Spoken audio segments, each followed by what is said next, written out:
బానిస మనస్తత్వంతో కాంగ్రెస్ పార్టీ వాళ్ళ నాయకులు నిన్న వ్యవహరించిన తీరు మనం అందరం కూడా చూసినాం.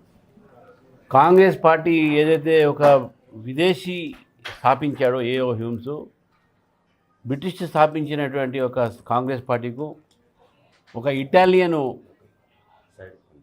దాని ఒక అధినేతగా ఉంటూ ఈరోజు ఆ కుటుంబానికి కాంగ్రెస్ నాయకులు మొత్తం కూడా బానిసంగా ఒక బానిసత్వంతో పనిచేస్తున్న నాయకులు మనం చూస్తున్నాం. ఇటు రేవంత్ రెడ్డి గారు అయితే ఏంది, వీళ్ళందరూ అయితే ఎవరైతే ఏంది, ఆ బానిసత మనస్తత్వంతో, ఫ్యూడల్ మనస్తత్వంతో కాంగ్రెస్ పార్టీలో ఎవరు కూడా ఇంకా మహిళలు రాకూడదు, కాంగ్రెస్ పార్టీ నాయకులు రాకూడదు, మా కుటుంబం నుంచే కావాలనేసి సోనియా గాంధీ, అదేవిధంగా ఇందిరాగాంధీ, ప్రియాంక గాంధీ వీళ్ళే రాజకీయ నాయకులు ఉండాలి, వేరే వాళ్ళు ఉండకూడదు అనేటటువంటి మనస్తత్వంతో జవహర్లాల్ నెహ్రూ, ఇందిరాగాంధీ, సోనియా గాంధీ, ప్రియాంక గాంధీ, రాహుల్ గాంధీ వీళ్ళ కుటుంబం తప్ప ఎవరు ఉండకూడదు, వేరే వాళ్ళు సామాన్య మహిళలు కూడా రాజకీయం రావద్దు అనేటటువంటి ఆలోచనతో ఈరోజు కాంగ్రెస్ పార్టీ వ్యవహరిస్తున్న తీరుని నిన్న మనం పార్లమెంట్లో చూసినాం. 33% మహిళలకు రిజర్వేషన్లు 2023లో సపోర్ట్ చేసి ఆ బిల్లు పాస్ అయిన తర్వాత ఈరోజు దానికి వ్యతిరేకంగా ఓటేశారంటే ఈ కాంగ్రెస్ పార్టీ, ఇండియా అలయన్స్ కూడా మహిళలకు వ్యతిరేకంగా ఉన్నారు. ఒకటి, వాళ్ళ సంబంధించినటువంటి కుటుంబ సభ్యులు ఉండరు కాబట్టి, ఒకటి సామాన్యులకు అవకాశం వస్తుంది కాబట్టి, రెండు, మూడోది ముస్లింలకు రిజర్వేషన్ ఇవ్వాలి అని అడిగినటువంటి ఇండియా అలయన్స్ ఇవ్వము అనేటువంటి ప్రభుత్వం స్పష్టంగా చేస్తే దానికి కూడా వీళ్ళు డిఫీట్ చేయడం జరిగింది.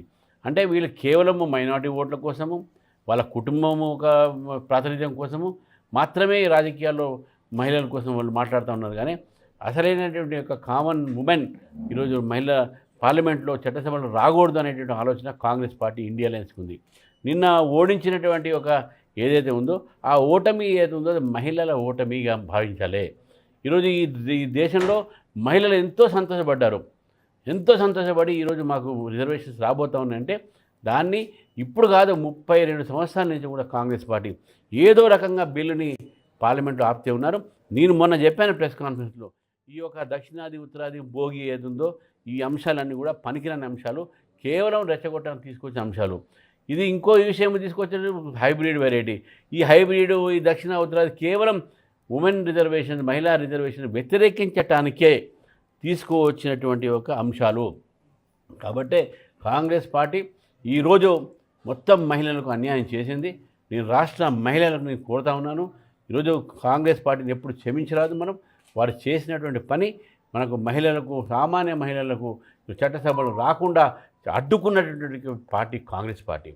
మీ మెజార్టీ లేదు ఎట్లా పెడతారని అంటే, మాకు మెజార్టీ లేకుండా కూడా ఆ రోజు మీరు మన 2023లో సపోర్ట్ చేశారు కదా.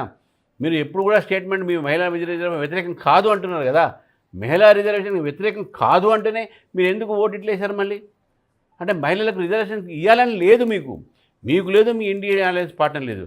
కాబట్టి ఈరోజు మా మహిళలు, మా పార్టీలో ఉన్నటువంటి యువకులు అందరూ కూడా ముఖ్యమంత్రి గారి ఇంటి మీద ముట్టడికి మేము బయలుదేరుతుంటే మమ్మల్ని హౌస్ అరెస్ట్ చేయడం జరిగింది. ఈ హౌస్ అరెస్ట్ని కూడా ఇదొక మాకు ముట్టడి కూడా చేసేటటువంటి అవకాశం కూడా ఇవ్వట్లేదు. అటు మహిళా రిజర్వేషన్ అడ్డుకుంటున్నారు, ఇక్కడ మా కార్యక్రమాన్ని అడ్డుకుంటున్నారు. దీన్ని భారతీయ జనతా పార్టీ తీవ్రంగా ఈ యొక్క విషయం మీద నల్ల రోజుగా నేను భావించాము. ఈరోజు మొత్తం ఎమర్జెన్సీ కన్నా చీకటి రోజులు తీసుకొస్తుంది కాంగ్రెస్ పార్టీ తెలంగాణలో.